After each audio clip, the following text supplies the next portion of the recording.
Bismillahirrahmanirrahim. Alhamdulillahi Rabbil Alameen. Assalatu wassalamu ala ashrafil mursaleen. Wa ala alihi wa sahbihi ajma'in amma ba'd. Rabbi shrah li sadri wa yassir li amri wa hlul 'uqdatan min lisani yafqahu qawli. Honorable staffs and my beloved brothers, I hope you are all doing very well. It seems that you are all hungry.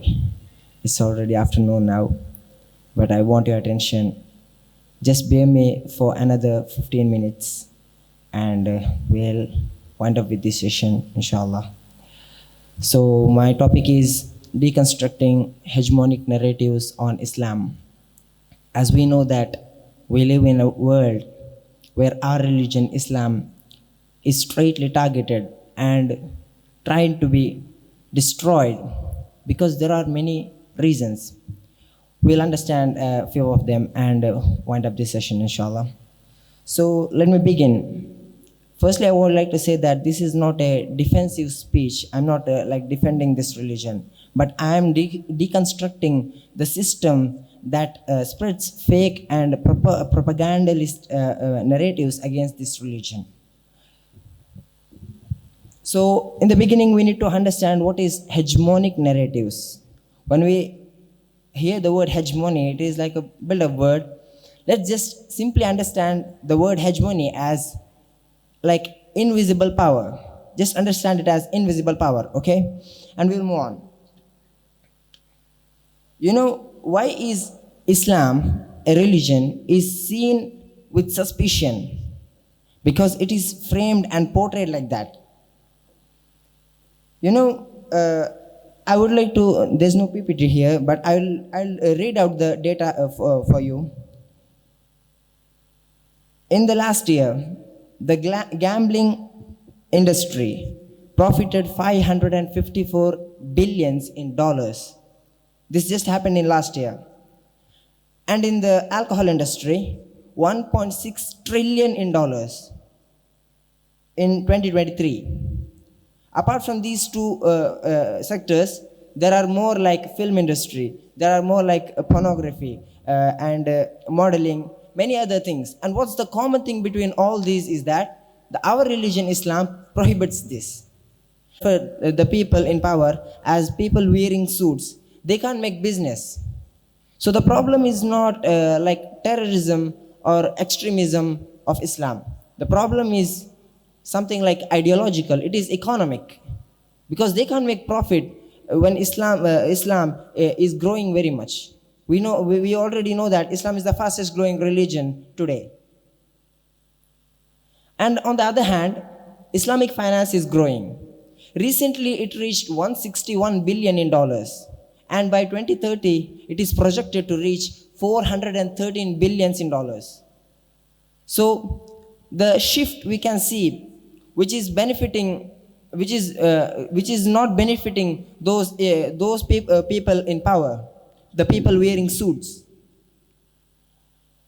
Now let's understand other similar reasons for targeting this religion.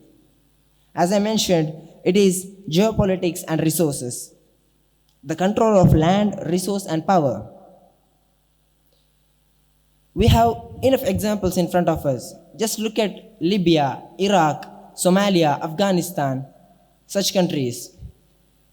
There are many reasons, made up reasons, to intervene in these countries and take the control, take power, take control of this land. In 2001, Iraq was invaded after allegations of weapons of mass destruction, when there was no weapons of mass destruction found. But they took control of the oil. Iraq used to produce around 3.5 million barrels of oil, which increased to 4 million per day. So it is not searching for weapons of mass destruction, but searching for oil. Now, when we look at all these countries, the countries I just mentioned, like Afghanistan, Iraq, Libya, these countries have something in common, which is portrayed in media through hegemonic narratives. one thing will be the problem. Every country will have a problem. They'll say such and such country has weapons of mass destruction. Such and such country have some cruel leader. There is no democracy. There is no freedom in this country, and simply they'll make a reason to intervene in these countries. Then the narrative, the frame narrative they use, like this nation is unstable. They are harboring terrorists. There is growing of extremism in this country. These kind of narratives they use. Now, what's the solution? The solution is military intervention. They accuse other countries of weapons of mass destruction, and they come with their weapons to intervene in these countries and take control. And what's the outcome? Destabilization, occupation, control of resources. We need to understand hegemony as a concept, because once we see it, we can't unsee it. Because that's the power we have. That's the power it carries. There was an Italian theologist named Antonio Gramsci who asked a profound question in 1930. He asked, if the people of working class are majority than the people of capitalist, why can't the people of working class overthrow the capitalist class? Did you understand? Why the people of working class cannot overthrow the capitalist class? No, they can't overthrow, because he found out that the power are controlled in two ways. One is coercion power, and the other is hegemonic power. What is coercive power? We all know, using weapons, armies, police, and forces, which is forcing the people, which makes them act according to what the ruling power wants. And the other is hegemonic power, which is influenced, which is inserted in the people's minds, which is like controlling the people's minds. Like he said that the power to shape ideas, to make the ruling class interests seem like common sense. Whatever the corporates wants, whatever the capitalist class wants, that is common sense. That is the only required thing. This is how they shape their ideas. And we can see real life. Today's example, best example I want to give is that most of the people of this Generation Z, they think that copying the Western culture is cool. Times through various modes of communication, like inserting these fake propagandas in their minds until the people believe it. Hitler, he repeated his lies multiple times until till his people believed his lies. That's how it goes. And what happens is, the attacks or terrorism acts made by a Muslim is covered more than 3.5 times more than the attacks made by non-Muslims. This is a study of University of Alabama. So if a Muslim commits a crime and a non-Muslim commits a crime, the Muslim's crime is shown 3 times more than that. So obviously people will think that Muslims are the real problem. And also, when these crimes are acted by Muslims, they are termed as extremists, terrorists, such and such words, fundamentalists, jihadists, etc.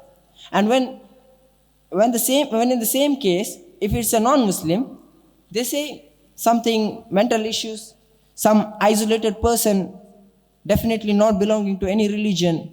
Some quotes like terrorism has no religion. These kind of things comes out.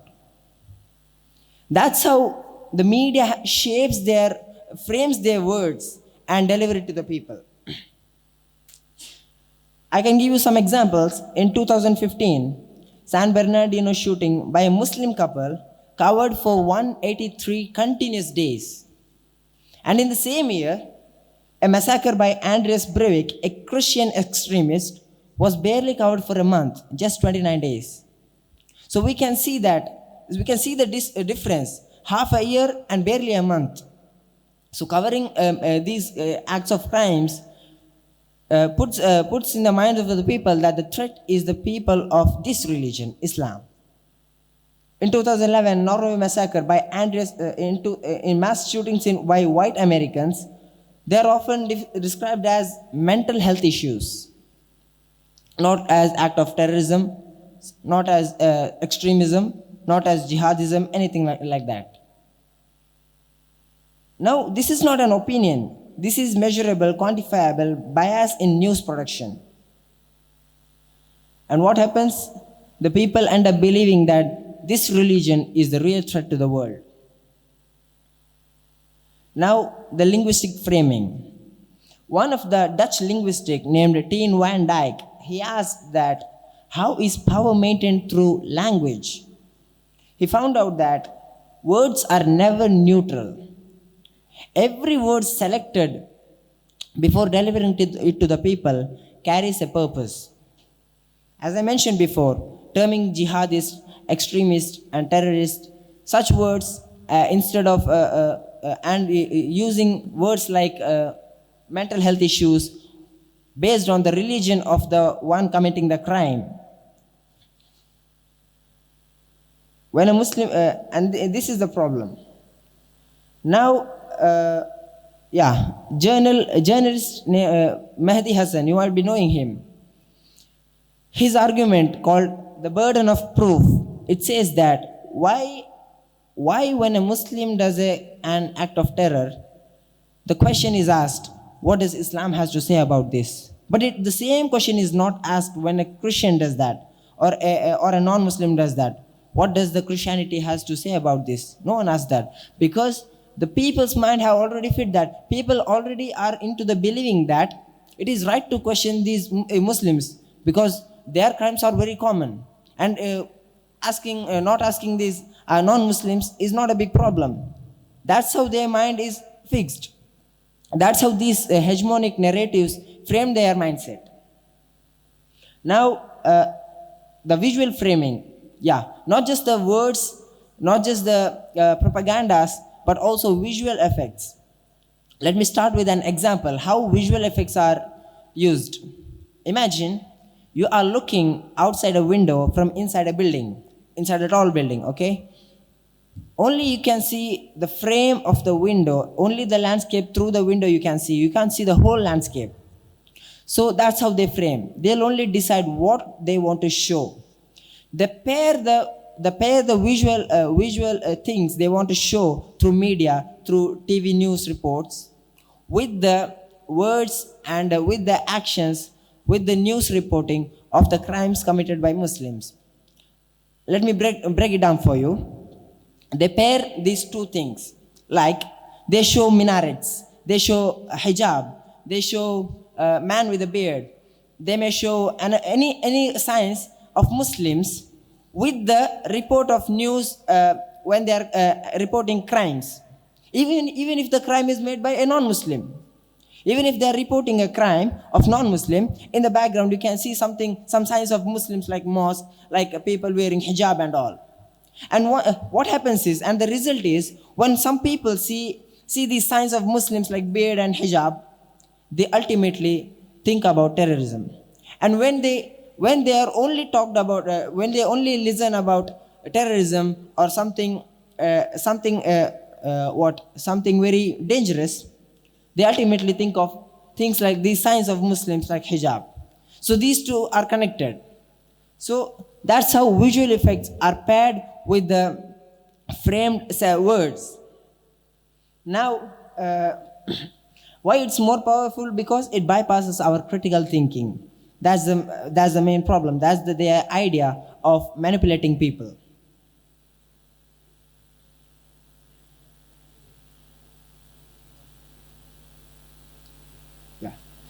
Finally, I'm going to the last part of my presentation, the irony of the situation. These media, these hegemonic narratives frame Islam as a religion of danger, as a threat. Meanwhile, Islam promotes only justice, which is against exploitation, against injustice, only promoting right. And those who are spreading these kind of hegemonic narratives against Islam are the ones indulged in exploitation, are the ones indulged in alcohol, are the ones who are taking interest based lending, are the ones who are involved in environmental destructions, are the ones who are involved in gender based oppressions. So the irony in the situation you can see. You know, the laws are framed in media are backwards. These laws are framed in media as backwards, and they are restrictive. But structurally, what they do is remove profit-making opportunities from industries that depend on exploitation.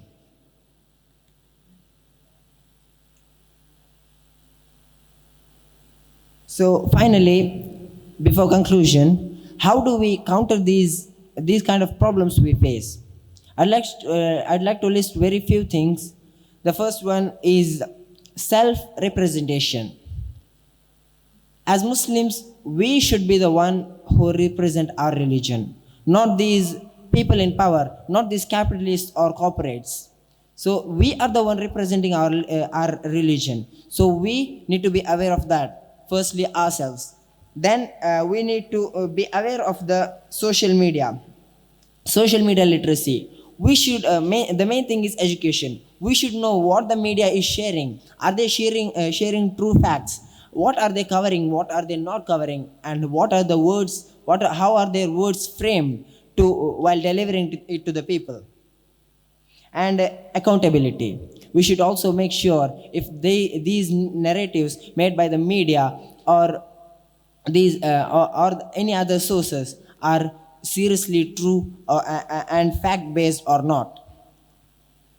And finally, I'd like to invite you all for a call to action, that the question should not be, is Islam a threat? But the question should be, if Islam is a threat, it is a threat for whom?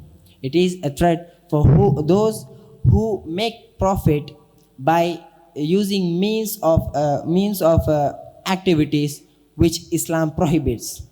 Obviously, Islam is a threat for the people who benefit from those activities which Islam prohibits.